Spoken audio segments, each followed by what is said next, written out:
أعوذ بالله من الشيطان الرجيم بسم الله الرحمن الرحيم رب اشرح لي صدري ويسر لي أمري واحلل عقدة من لساني يفقه قولي رب زدني علما اللهم أرنا الحق حقا وارزقنا اتباعه وأرنا الباطل باطلا وارزقنا اجتنابه. آج انشاءاللہ تعالی جو موضوع ہے آج کی جو ویڈیو ہے اس میں جو ہے میں اپنے دوستوں اور احباب کو یہ سکھاؤں گا کہ آپ نے کسی کو اگر کوئی جنات کی یا حسد کی یا نظر کی کوئی شکایت ہے تو آپ اس کا علاج خود کر سکتے ہیں.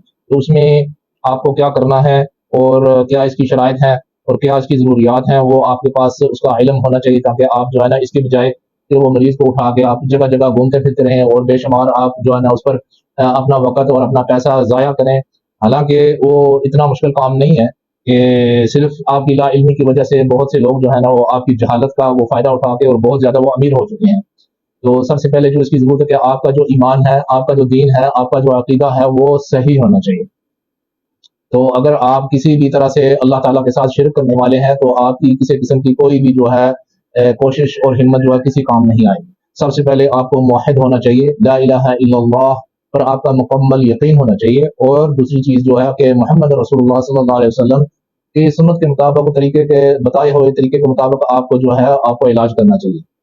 تو اللہ تعالیٰ قرآن میں سورۃ البقرہ کی آیت نمبر 102 میں اللہ تعالیٰ فرماتے ہیں، اس لمبی آیت ہے لیکن اس میں اللہ تعالیٰ فرماتے ہیں وَمَا هُمْ بِضَارِّينَ بِهِ مِنْ أَحَدٍ إِلَّا بِإِذْنِ اللَّهِ. ٹھیک ہے جی، اس میں جو ہے وہ جادو کا ذکر ہے. تو اللہ تعالیٰ فرماتے ہیں کوئی بھی جادو یا جنات کسی کو بھی نقصان نہیں پہنچا سکتے جب تک اللہ تعالیٰ اجازت نہ دے دے. وَمَا هُمْ بِضَارِّينَ بِهِ مِنْ أَحَدٍ إِلَّا بِإِذْنِ اللَّهِ. اللہ کا اذن ہوگا. ٹھیک ہے جی. تو اللہ کا اذن جو ہے وہ کیسے وہ حاصل کرتے ہیں؟ اصل میں ان کی وہ خوبی نہیں ہے. ان جو مریض ہے جسے بیماری لاحق ہو اس میں خامی ہے، اس خامی کا وہ فائدہ اٹھاتے ہیں کہ اس بندے میں ایسی غلطیاں ہیں یا گناہ ہے یا اس کے عقیدے میں ایسا فرق ہے جس پر آسانی سے نظر کا اثر ہو سکتا ہے، حسد کا ہو سکتا ہے، جادو کا ہو سکتا ہے. کوئی بھی قسم کا اگر کوئی انسان نقصان پہنچانا چاہتا ہے تو وہ پہنچا سکتا ہے، کیونکہ اللہ تعالیٰ نے ان کو اجازت دے دی ہے. ان میں خوبی نہیں ہے. جو مریض ہے اس میں خامی ہے کہ اس کا تعلق اللہ تعالیٰ کے ساتھ انتہائی کمزور ہے.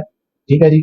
تو آپ کو چاہیے کہ آپ اللہ تعالیٰ کے ساتھ اپنا رشتہ مضبوط رکھیں اور نبی صلی اللہ علیہ وسلم کے بتائے ہوئے طریقے کے مطابق آپ صبح شام کے اذکار پڑھیں، جس میں ہم جو ہے اللہ تعالیٰ کی پناہ مانگتے ہیں ہر شیطان سے، ہر حسد سے، ہر نظر سے، ہر جادو سے. تو اگر آپ صبح شام کے اذکار نہیں پڑھتے تو اس میں اسلام کا کیا قصور ہے؟ ہمارے دین کا قصور ہے؟ قصور تو آپ کہ آپ محنت نہیں کرتے، آپ وقت پر نماز نہیں پڑھتے، آپ اللہ تعالیٰ کی عبادات میں جو ہے قصور کر رہے ہیں، اس میں سستی کر رہے ہیں، جس کی وجہ سے دوسرے لوگ فائدہ اٹھاتے ہیں اور آپ کو آسانی سے وہ بیمار کر سکتے ہیں اور آپ کو تکلیف میں مبتلا کر سکتے ہیں. اب یہ ہے کہ چھوڑے اس بات کو، اب یہ ہے کہ مریض ہے، وہ بیمار ہو چکا ہے، اب آپ کوشش کر رہے ہیں کہ ہم اس کی بیماری جو ہے وہ دور کریں اور خود کر لیں، کہیں اس کو لے کر جانا نہ پڑے. سب سے پہلے جو میں نے آپ کو بات کی ہے کہ آپ کا اللہ تعالیٰ پر ایمان کامل ہونا چاہیے. آپ نماز جو 5 گانا نماز ہے، صلاۃ ہے، وہ اس کے آپ پابند ہونا چاہیے. وہ نمازی نہیں چاہیے جو صرف وہ جمعے والا ہو یا وہ عیدوں میں صرف نظر آتا ہے. ٹھیک ہے، آپ کو پتہ ہے جب رمضان آتا ہے تو وہ مسجدوں میں رش پڑ جاتا ہے. ایسے نمازی جو ہے نا رمضانی جو ہوتے ہیں تو جگہ نہیں ملتی مسجد میں، تو ان کا کوئی فائدہ نہیں. ایسا جو شخص ہو وہ کسی کا نا علاج کر سکتا ہے، کیونکہ عبادت ہمیشہ وہی اللہ تعالیٰ قبول کرتا ہے جس میں ہمیشگی ہو، دائمی ہو، لگاتار ہو. اللہ تعالیٰ قرآن میں فرماتے ہیں وَمَا خَلَقْتُ الْجِنَّ وَالْإِنسَ إِلَّا لِيَعْبُدُونَ. یہ سورۃ الذاریات میں آیا تھا کہ میں نے جنات اور انسان کو صرف اپنی عبادت کے لیے پیدا کیا. اللہ تعالیٰ نے یہ دنیا اور جہان جو ہے کسی شخص کے لیے، کسی نبی کے لیے، کسی فرشتے کے لیے نہیں بنایا. اللہ تعالیٰ نے سب جہان جو بنایا ہے اپنی عبادت کے لیے بنایا ہے. تو اگر آپ اصل مقصد سے ہٹ جائیں گے تو آپ کو کوئی بھی بندہ آسانی سے تکلیف پہنچا سکتا ہے.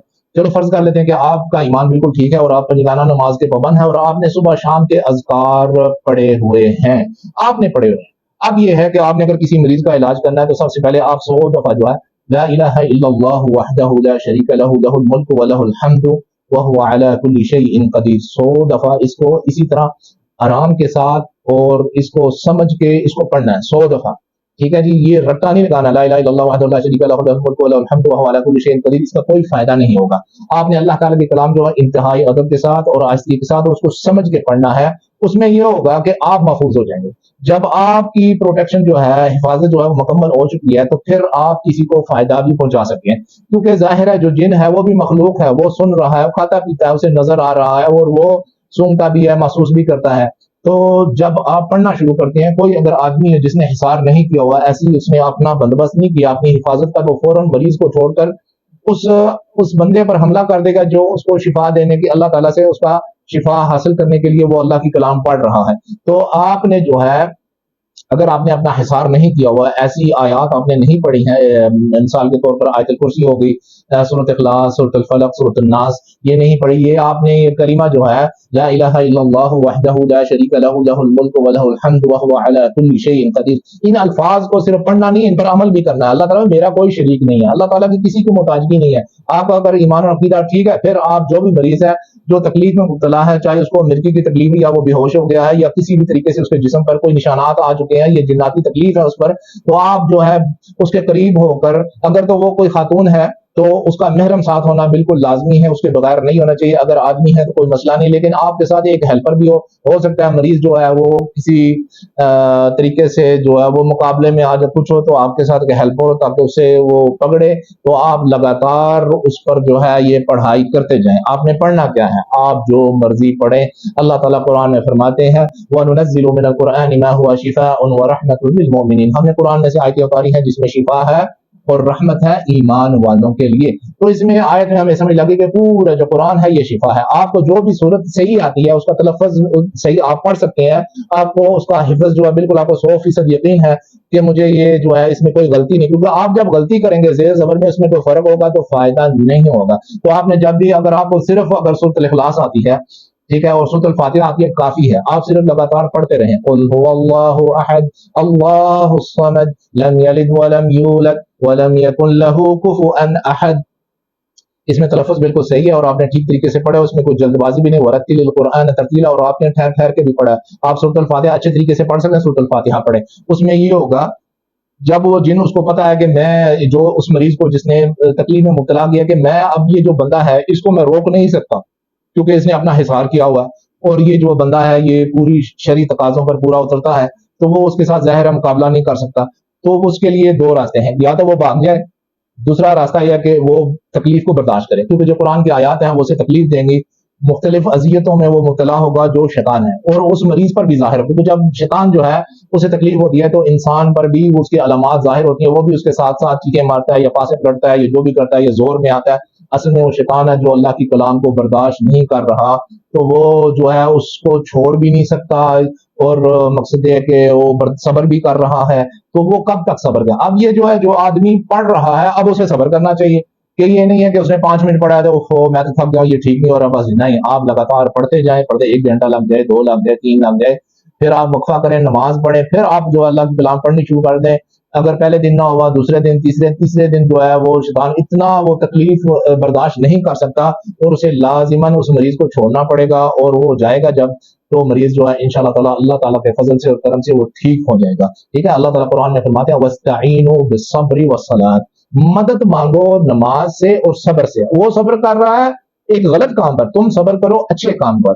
تو آپ جب صبر کے رہیں گے تو انشاءاللہ تعالیٰ وہ مریض بالکل ٹھیک ہو جائے گا اللہ تعالیٰ کے فضل سے. پھر آپ جو ہے 2 رکعت نفل شکر اللہ تعالیٰ کا ادا کریں کہ وہ مریض ٹھیک ہو گیا. لیکن یہ یاد رکھیں کہ وہ مریض جو ٹھیک ہوا ہے اگر اس نے عبادات کی پابندی نہ کی تو کسی وقت بھی دوبارہ وہ بیمار ہو سکتا ہے. اس لیے اسے چاہیے جب وہ ٹھیک ہو گیا اللہ تعالیٰ نے اس کو شفا دے دی ہے تو فوراً وہ جو ہے 2 رکعت نفل پڑھے، اس کے بعد اپنی نمازوں کی پابندی کرے. اگر خاتون ہے تو وہ اپنی زبان سے ذکر اذکار جو ہے اپنے مخصوص ایام میں بھی جاری رکھے تاکہ وہ جن جو ہے جرت نہ کرے کہ دوبارہ جو ہے اسے تکلیف دینے کی کوشش کرے. یہ جو ہے انتہائی آسان طریقے سے آپ کو میں نے سمجھا دیا، بتا دیا. باقی اگر آپ جو ہے مریض کو اٹھا کے سینکڑوں میل آپ سفر کر کے جائیں اور اتنی تکلیف اور مشقت میں کریں، شفا تو اللہ نے دینی ہے، بندے نے تو نہیں دینی. آپ کیوں کسی ایسی ہستیوں کے پاس جاتے ہیں کیونکہ آپ کو اللہ پر یقین نہیں ہے، آپ سمجھتے ہیں کہ شاید اللہ تعالیٰ آپ کی دعا سنتا نہیں ہے. تو یہ چیز ہے، یہ غلط ہے. جب آپ یہ خیال اللہ کے بارے میں اپنے دل میں رکھیں گے تو پھر اللہ بھی آپ سے ناراض ہو جائے گا اور آپ کی دعا اللہ تعالیٰ قبول نہیں کرے گا. آپ کو یقین کامل ہونا چاہیے کہ میں نے دعا اللہ سے مانگ لیا، میرا رب ہے، میں اللہ تعالیٰ کی عبادت اچھے طریقے سے کرنے والا ہوں، میں اللہ سے ڈرنے والا ہوں، میں نے کبھی حرام نہیں کھایا اور نہ کسی کو میں نے غلط بات کبھی کہی ہے اور نہ بتائی ہے. تو ان تصورات اگر آپ نے اپنے ذہن میں رکھے ہیں جب آپ دعا کرتے ہیں کیوں نہیں آپ کی اللہ تعالیٰ دعا قبول کرے گا؟ آپ کی اپنے لیے بھی کرے گا اور کسی اور کے لیے بھی کریں گے وہ بھی ہوگا. تو ان طریقوں کے ساتھ اگر آپ کسی کا علاج کریں تو انشاءاللہ تعالیٰ آپ آخر میں جو ہے نا وہ کامیابی آپ ہی ہوگی. اقول قولی هذا واستغفر الله لي ولكم ولسائر المسلمين.